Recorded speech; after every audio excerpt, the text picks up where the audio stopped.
بسم اللہ الرحمن الرحیم۔ اپنی کامیابی کسی کو مت بتاؤ، کیونکہ لوگ درخت کو تب پتھر مارنا شروع کر دیتے ہیں جب اس پر پھل لگتا ہے۔ برا وقت گھوڑے کی پیٹھ پر آتا ہے لیکن جاتا چیونٹی کی پیٹھ پر ہے، مگر جاتے جاتے بہت سے فضول اور مطلب پرست لوگوں کو بٹھا کر لے جاتا ہے۔ مشکلات کے بغیر جیت جانا فتح ہوتی ہے، لیکن رکاوٹوں کے باوجود جیت جانا تاریخ رقم کر دیتا ہے۔ جب تک انسان خود ہار نہ مان لے، کوئی چیز اسے ہرا نہیں سکتی۔ کسی کو اس کی ذات اور لباس کی وجہ سے حقیر نہ سمجھنا، کیونکہ تمہیں دینے والا اور اسے دینے والا ایک اللہ ہی ہے۔ وہ اسے عطا بھی کر سکتا ہے اور آپ سے لے بھی سکتا ہے۔ دنیا کے لوگوں سے امید رکھو گے تو مایوسی ملے گی، لیکن جب اللہ سے امید جوڑو گے تو وہ تمہیں وہاں سے نوازے گا جہاں تمہیں گناہ بھی نہ ہوگا۔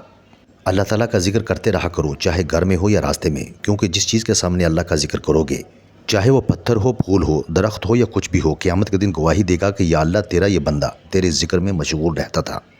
لوگ کہتے ہیں کہ ہوتا وہی ہے جو نصیب میں لکھا ہو۔ اللہ قرآن پاک میں کہتے ہیں کہ تم مجھے پکار کر تو دیکھو، میں نصیب بدلنے پر قادر ہوں۔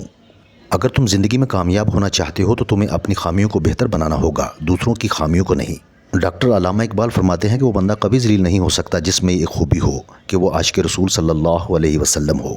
نمک کی طرح کڑوی باتیں کہنے والا ہی سچا دوست ہوتا ہے، میٹھی باتیں کرنے والا ہمیشہ چاپلوس ہوتا ہے، کیونکہ طریق گواہ ہے کہ نمک میں کیڑا نہیں لگتا اور میٹھی چیزوں میں کیڑا لگ جاتا ہے۔ جو تمہارے سامنے ہیں انہیں اپنا سب سے بڑا دشمن نہ سمجھو، بلکہ وہ تمہارے سچے دوست ہیں جو تمہیں تمہاری خامیوں سے آگاہ کرتے ہیں۔